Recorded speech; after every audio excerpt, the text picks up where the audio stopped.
Thank you so very much for being back. If you just joined us, or you were still with us, it's still Enterprise Weekend, reaching you from Enterprise Television. Let's get to our conversation for this morning.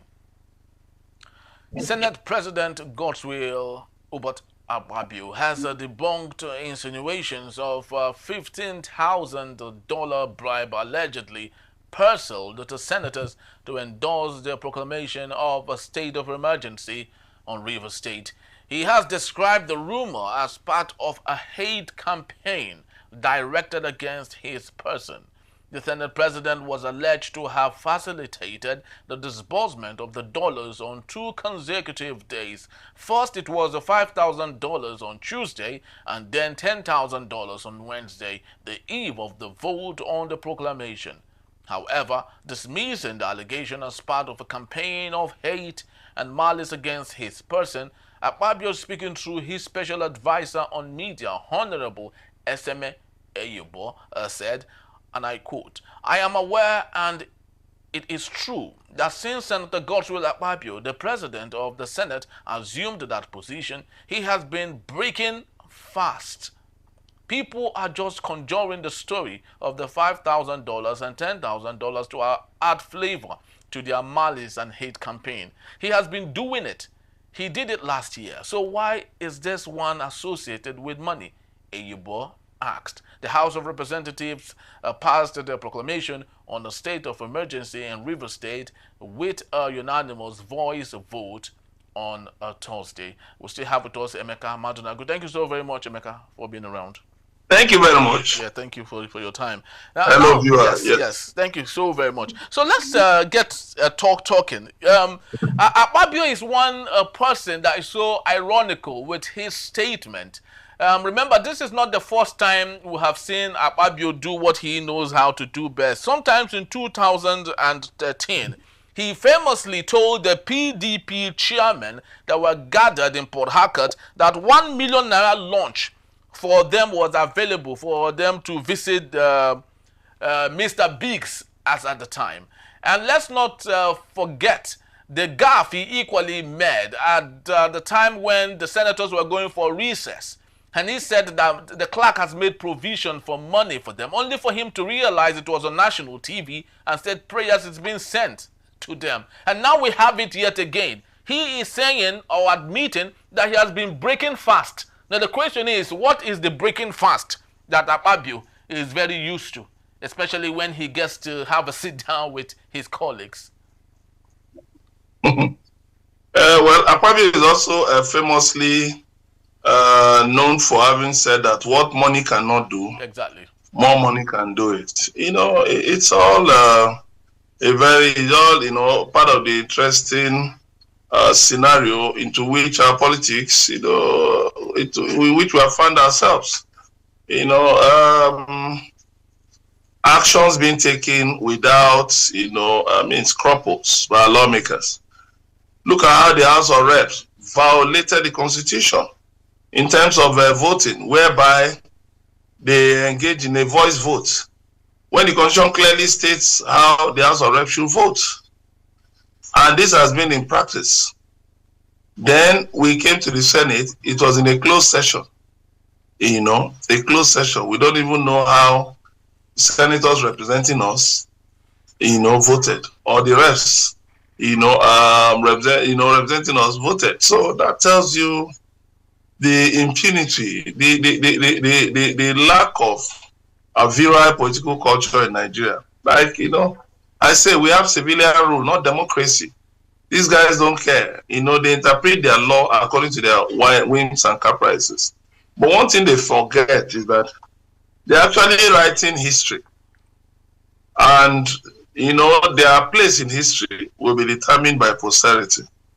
We had all of these things in the First Republic, where people were just playing, mind games, trying to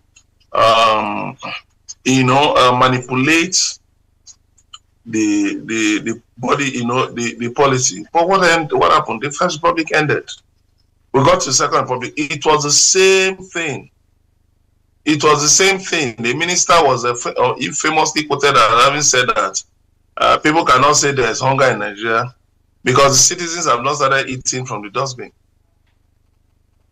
The Second Republic collapsed. We got to the Third Republic, it was contrived by a dictator, General Bribe Babangida, who was seeking life presidency. He ended that Third Republic by annulling June 12th and scrapping the National Assembly. So when you look at all of these things, we are in the Fourth Republic now. After so much sweat and blood, have been invested in pro-democracy protests. But what do you have? Civilian despots in their different corners, still trampling on democracy, trampling on basic rights. They now define the law according to themselves. But I will just tell them one thing. The biggest problem on earth is that men do not learn from history. And history continues to repeat itself. I must assure them of one thing. You cannot do the same thing and expect different results. If people did something a certain way and had certain results, the certainty of that result is as clear as daylight. Of the same result is as clear as daylight. So if they are hoping that they can continue to, handle the law, trample upon the Constitution and get away with it, they'll have a big surprise coming, because, you see, nature will always correct itself. Nature will always correct itself,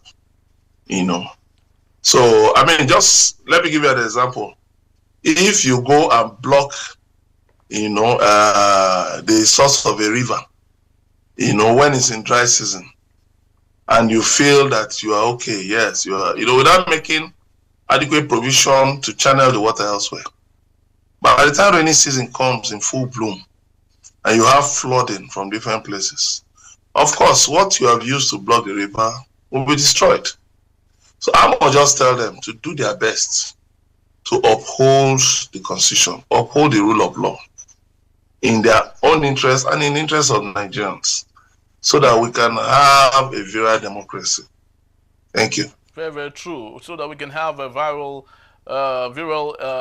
democracy, which is what Nigerians are expecting, but unfortunately, people do not see it. But let's equally talk about other organs of government that equally have facilitated, this shenanigan that we get to see today in the Fourth Republic, especially with the administration of President Bola Ahmed Tinubu.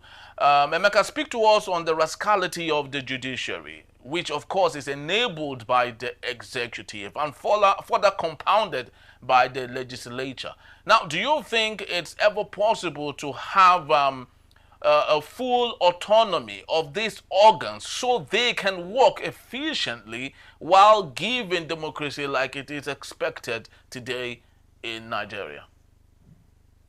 No, how can you cannot plant oranges and reap apples. You see, the judiciary we have in Nigeria is unfortunate that the ministers in Temple of Justice have forgotten to that posterity will judge them. We've had many chief justices of Nigeria in the past, but how many do you remember? How many do people really talk about in glowing terms? The late Justice Chukwudifu, Opta, who was known as the Socrates of the Supreme Court. He once said that when people have problems outside, they run to the courts. When people disagree, they run to the court. But if the judiciary becomes corrupt, where do people run to? That people should think of yesterday, think of today, think of tomorrow. And what was he trying to say? That, you see, those ministers in the Temple of Justice who have lent themselves to the corruption of the system should understand that these things will go around. What goes around comes around. It will touch them. It will touch them. Let them realize that when they couch judgments in you know, in words that are difficult to decipher, difficult to understand. When they overreach themselves, they should realize that they also have family members. They are Nigerians, first of all. They also have family members who are Nigerians. Even if they have dual citizenship, it doesn't matter a thing. A day of reckoning will come. And if only men and women could consider, remember that a day of reckoning will always come. People will be more, you know, tempered in their actions. People will be more cautious in their actions. I mean, for instance, a matter was supposed to be transmitted from the appeal court to the Supreme Court. And this matter was held down for almost 6 years. What kind of a thing is that? What kind of a thing is that? And we say we're in a country of citizens. I think the judiciary should correct itself. Money is not everything. All of these stories we keep hearing about judges being induced, even under former President Muhammadu Buhari, we saw how the DSS invaded judges' quarters. Why? Due to allegations of corruption against judges. And there were instances that were proven how a judge received a gift from, you know, from someone, you know, standing trial before his court for his daughter's wedding. The gift was delivered through his lawyer. How do you place that? That his daughter was wedding, and then somebody standing trial before your court sent you a gift through his lawyer, and you received it. Then there were some other instances here and there. Here and there. Was it a judge who arrested the verdict that was supposed to have been delivered for, was it about 4 years or so? Almost 4 years. I think in an election matter or so. For almost 4 years. Do these people still have a conscience? Do these people realize that justice, that's in their hands, that they have the power of life and death? That after a judge, after God, next in order is actually a judge. People say it's government. No. Within the government, it is the judge. It is the judge. Because a politician can come today and say one thing, it can be counteracted, you know, the politician can do another thing tomorrow. But a judge, that is why in journalism reporting, you cannot describe the countenance of a judge, what the countenance of a judge was while delivering a judgment.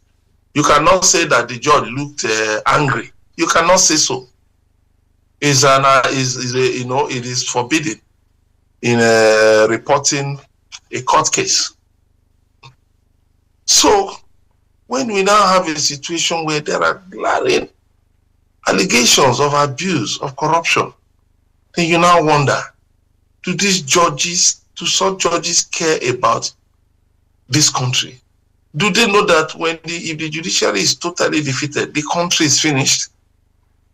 The country is finished. I think there should be a rethink. There should be a rethink. And it's sad that also lawyers, there are lawyers who are aiding and abetting this erosion of, you know, judicial authority. And they come out, quote the constitution for you, quote section this and that, quote, but they themselves, among them are those who are said, both senior and junior, who are said to be couriers for bribes, couriers of bribes for judges. What are we talking about? It is sad. It is very, very sad. You know, it got to a point that even the judiciary ganged up against a Chief Justice of Nigeria, and granted, use an injunction to remove a whole CJN. That was how low. That's how low we have sunk. And at the end of the day, thank God, the CJN, was acquitted last year. It was discovered that the allegations were false. Why hasn't the government prosecuted the man who made the allegation? The judges who lend themselves to the disgrace meted out to their colleague, have they come out to openly apologize to their colleague? No. Life goes on. But they should remember, they should just remember that every human being will give account of our actions. So let us think wisely about the past, about the present, about the future. Yes. Thank you. Yes, and talking about the past, the present, and the future, we cannot, of course, say anything more without mentioning the influence of the executive to all of these things happening today in Nigeria. Let's take a look at the current day executive with President Bola Ahmed Tinubu as the one seated on the throne right now. It's actually so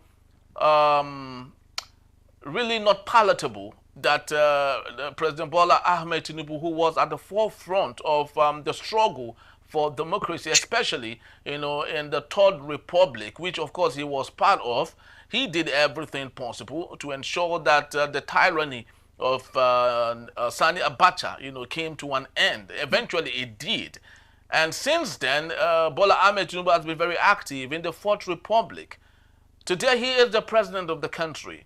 And equally very unfortunate that he is part of those helping and abating the erosion of democracy and the rule of law in Nigeria. Why do you think this is so? Is there an unwritten desire that President Bola Ahmed Tinubu has that Nigerians are yet to see? Are we expecting a Paul Biya's kind of circumstance in Nigeria anytime in the future with President Bola Ahmed Tinubu? Well, Nigerians will resist it. He had better not think about it. We resisted the military and we drove the military out of power. I was on the streets. We drove the military away. Yes, they killed some of our comrades, but we drove the military away. So they think of staying in power for life. They will have God and man to contend with. And it will be so shameful. Forget about all the noise, the social media influencers, they are giving money to say all kinds of rubbish, on social media. When push comes to shove, those characters will just disappear. They'll run away. Look, that was why a friend told me, forget about a lot of these people who call themselves pro-democracy activists. Where are they today? They've all disappeared. They've lost their voices because some of them have engaged in, I've been bought over by the government of the day. So, what do you expect? What do you expect? There's nothing of value that they can offer to Nigerians. The legislature has been captured. The legislature that should hold the executive accountable has been captured. The judiciary has been captured. The state captured. Even the media has been largely captured. You can see the way, some so-called journalists, editors, the way, they defend egregious actions of the executive. They will make me ashamed to be a journalist. It's a shame. Sincerely speaking. Because why? Politicians have weaponized poverty. They made poverty a potent weapon. They weaponized ignorance. So what you find today is that both the rich and the poor are in a struggle for survival. Forget all these people flaunting fine cars and all that. Everybody is looking for a slice of the national cake. People are looking for how to grab as much as possible. Nobody cares about the other man. And so the poor, those who are at the bottom rung of the ladder, they are desperate as ever. That's why you see all this kidnapping and all kinds of terrorism and all kinds of crimes. But people are desperate. Is that how to build a nation? No, we're still a country. We're just basically a geographical expression. Without the necessary ethos, the necessary, without the necessary soul that should drive us to real nationhood. We still think in terms of tribe, religion. We still think in terms of our villages and, ethnic cleavages. Even though we know these things hurt us, but we don't care. And what do you find? We just keep going around in circles. And it's so bad. It's so bad. So Tinubu understands these weaknesses and has been taking advantage of them. Has been taking advantage of them. To what gains, if I might ask? Just to entrench himself in power. So Buhari was there for 8 years and pretended he didn't know that there was widespread corruption in the country. One of the people who helped him to power and who enabled his reckless and disastrous governance, Tinubu became his successor. You can see what is going on now. It's not for anything that will benefit Nigeria or transform Nigeria from a country, from a mere geographical expression to a nation. It's not. It's not for such. It's just for personal aggrandizement. Just, to show, yes, I'm in power. He said he prepared to become president for 20 years. He calls himself a master strategist. But look at, even in his own empire, Lagos State, look at how they are fighting themselves. Look at how he was disgraced in 2023, in presidential election in 2023, by Peter Obi of the Labour Party. So that tells you that, look at the situation in Rivers State. If I were the president of Nigeria, what's happening in Rivers State will never happen. It will not have happened. By any means, it will never have happened. Because, you see, we need statesmen. We have too many politicians, but few or none as statesmen. And that is why we keep having all these crises, because it's all about putting my pocket. It's all about political brinkmanship. People wanting to make gains from politics without thinking of the future, of their own future, the future of their children, the future of generations unborn, the future of Nigeria. And they don't care. Some people like Bribe put us where we are today, aided by Western powers. They brought us to where we are today. Nigeria is such a great nation, a great economy that in the 70s was being looked at as one of the emerging powerhouses in the world. Look at Nigeria today. Nigeria is begging for loans left, right, and center. Look at the currency, devalued by over 300%. Government can't even pay youth corps members the minimum wage of 70,000. It had to take a viral protest by a corps member, Ray, for the government to now suddenly remember, okay, to now, yeah. We're going to start paying youth corps members from the end of March. Is that a nation? No, these people are not nationalists. They are not statesmen. They're just politicians. Anything goes. But I pray we will have real statesmen, elder statesmen, young statesmen, people like J.F. Kennedy, who said, ask not what your country can do for you, but think of what you can do for your country. Those are the kinds of statesmen we need in Nigeria today. We need statesmen. J.F. Kennedy came from a background of corruption. His father was an influence peddler. But look at what he became, the president of the United States, who brought about a different idea about politics in the United States. So that's the kind of thing, that's the kind of nationhood we should aspire to. Nationhood, the type that Lee Kuan Yew brought to Singapore. Singapore, when he got independence, was just, anything, I think 1960, was anything goes. Was a country of anything, where anything was just happening. But Lee Kuan Yew put a stop to all of that. Dealt with corruption, united the nation. And look at Singapore today, one of the strongest nations, one of the smallest nations by size of territory, but one of the strongest nations economically, one of the best nations in terms of education, and in so many things. Or do I talk about China? Which one do we talk about? If not for China, we'll be in trouble in Nigeria. Many of us will not be able to afford to wear clothes. Many of us will not be, transportation will have something else. But look at what China did. Simplified technology and made it possible for smaller, poor nations like Nigeria, for their citizens to have, for poor countries like Nigeria, for their citizens to have access to technology.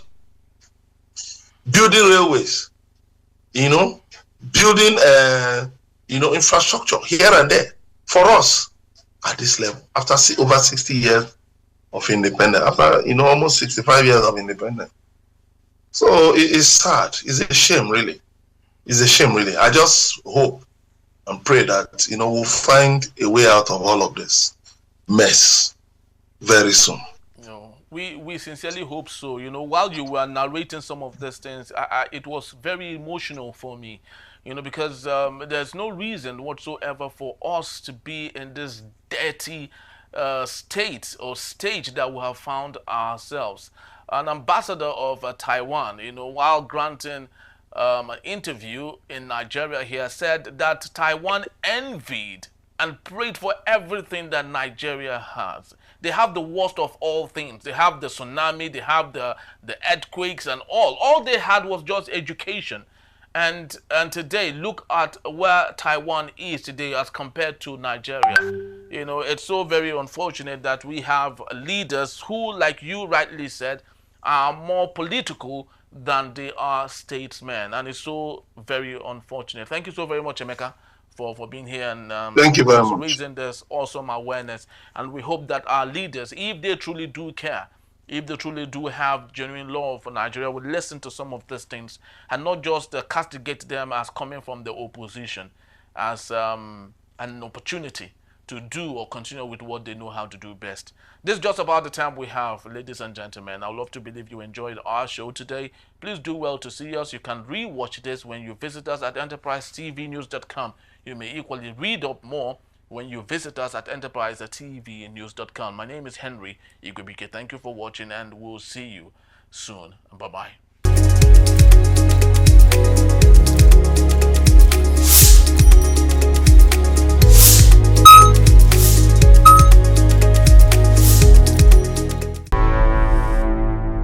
Enterprise TV, a tradition of truth.